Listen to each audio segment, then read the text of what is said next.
What if I told you the most advanced fighter jet ever built is one you've probably never seen truly unleashed?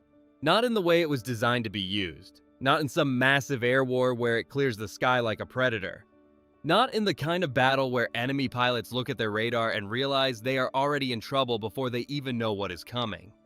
This is a jet so fast, so stealthy, and so untouchable that even America's closest allies were not allowed to buy it. This is the story of the F-22 Raptor, the fighter jet that was built to dominate the skies, but somehow became trapped by politics, secrecy, money, and terrible timing. A plane so powerful that Washington treated it less like a weapon for sale and more like a national secret with wings. It was supposed to be the future of air combat.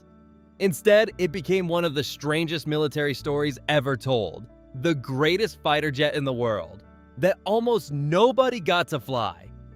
So why would the United States spend billions creating the ultimate fighter, then turn around and lock it away from the rest of the world? That is where the story gets deeper, because the F-22 Raptor was never just another aircraft.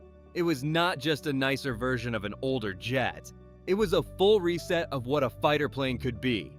The Raptor was designed to replace the legendary F-15 Eagle, a fighter that had already built a scary reputation in the sky. But the F-22 was different.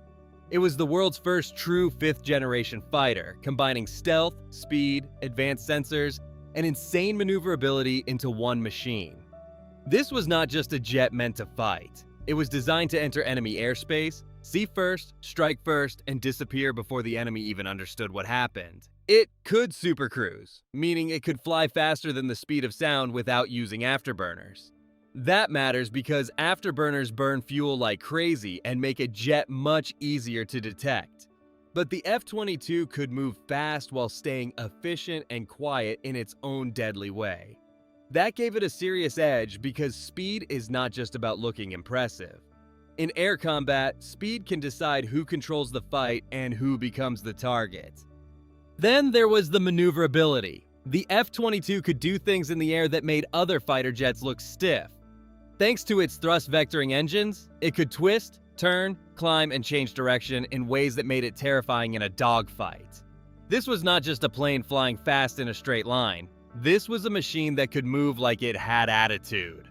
If another jet got close enough to challenge it, the Raptor still had tricks waiting. And on top of that, the F-22 carried its weapons internally. That is a huge part of its stealth.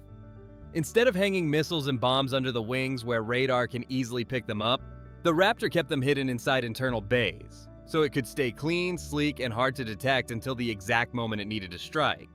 It could carry air-to-air missiles for enemy fighters and precision weapons for ground targets, all while keeping that ghost-like radar profile. That is why people called it unmatched, unrivaled, untouchable. On paper, this was the kind of jet every country would want. And yet, only 186 were ever built. Not one was exported. Not one was sold to allies. And today, the F-22 is slowly moving toward retirement. That is what makes this whole story feel so wild. The jet was a monster in the sky, but on the ground, it became a political and strategic headache. For years, some of America's closest allies wanted the F-22 badly. Israel wanted it. Japan wanted it. Australia wanted it. These were not random countries trying to get their hands on American secrets. These were major US partners, countries that already worked closely with Washington on defense and security. They saw what the Raptor could do, and they were willing to pay serious money for it. But every request got shut down. No matter how close the relationship was, the answer was still no. And this was not just some quiet policy decision either. In 1998, Congress passed a law making it illegal to sell the F-22 to any country outside the United States. Not difficult, not complicated. Illegal.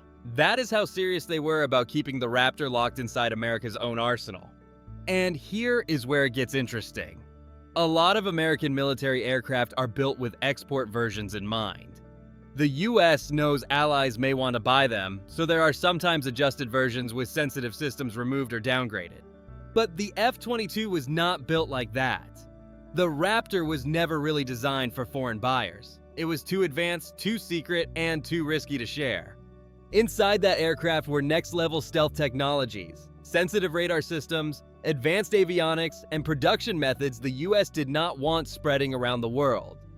The concern was not just that an ally might misuse it. The deeper fear was that once the technology left America, America could no longer fully control where it ended up. And in military technology, one leak can change everything.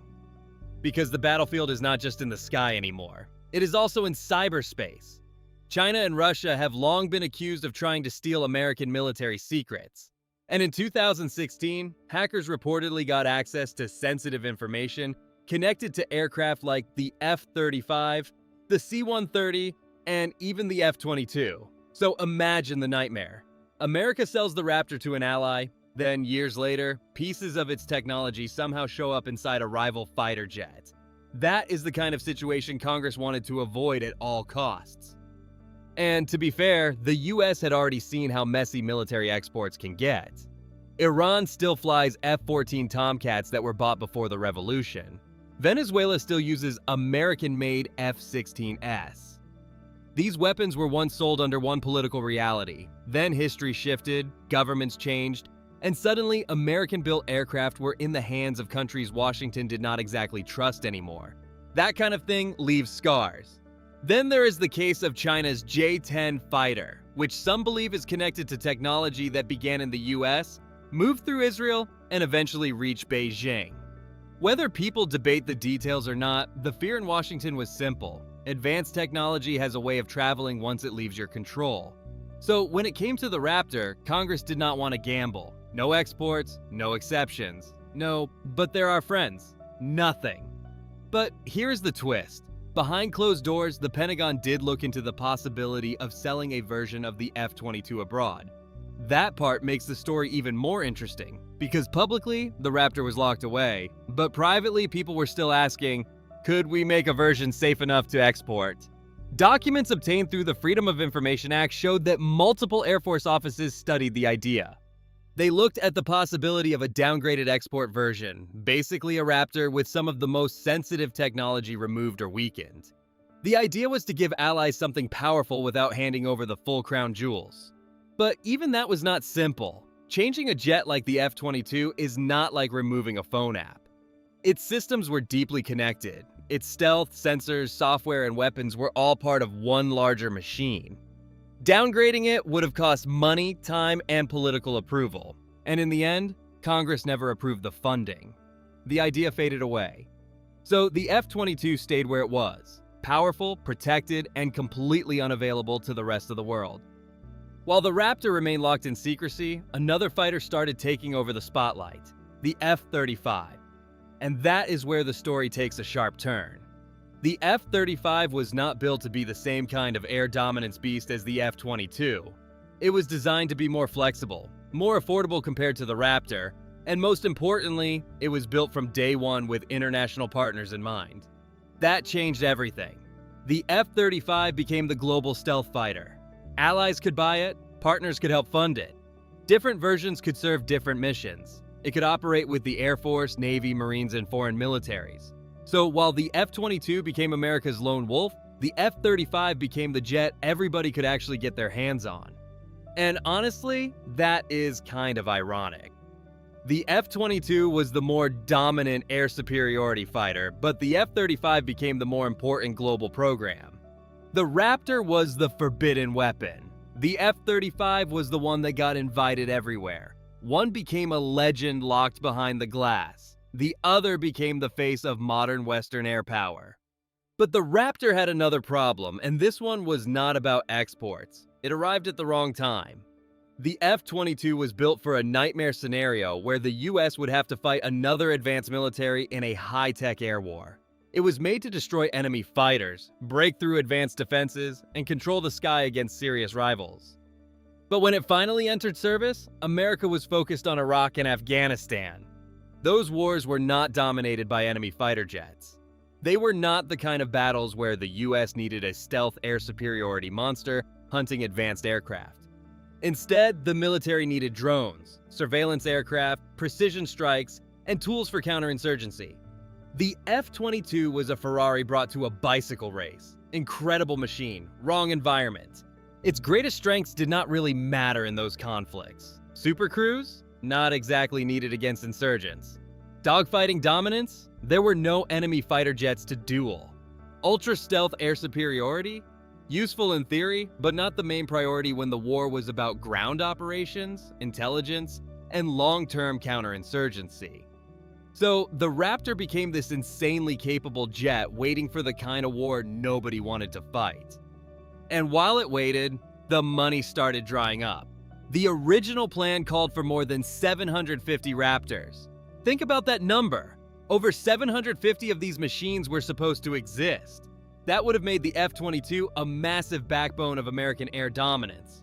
But instead, budget cuts, changing priorities, and the rise of the F-35 chopped the program down to just 186 aircraft.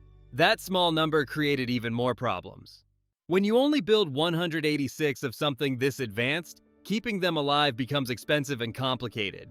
Every flight adds wear and tear. Every part matters. Every maintenance issue becomes a bigger deal. Spare parts are limited, and the production line is gone. Once that line was dismantled to make room for the F-35, bringing the Raptor back became almost impossible without spending insane money. So now the F-22 sits in this strange place. It is still respected, still feared, still one of the most legendary fighter jets ever built. But its future is already written. The US is preparing for newer 6th-generation aircraft, and the Raptor is slowly being pushed toward retirement. The jet that was supposed to define the future is now becoming a rare relic from a very specific moment in history. And that is the crazy part about its legacy. The F-22 was not a failure because it was weak. It was almost the opposite. It was too good, too secret, too expensive, and too politically sensitive. It was too powerful to sell, too advanced to risk, and too early for the wars America actually fought. That is not a normal military story. That is a tragedy wrapped in engineering brilliance. The F-22 Raptor was born to rule the skies. It was built to be the hunter, the ghost, the jet that enemy pilots would fear before they even saw it coming. But instead of becoming a global icon flying in allied air forces around the world, it became America's locked-away masterpiece. The fighter everyone wanted, but almost nobody could touch. So this is the story of the F-22 Raptor, a warplane born to soar, but destined to stay grounded by the very power that made it special. The greatest fighter jet the world never got to fly, and now I want to know what you think. Did America make the smart move by keeping the Raptor locked away, or did they waste one of the most powerful jets ever built? Drop your thoughts in the comments, like the video if you enjoyed it, and subscribe for more stories like this.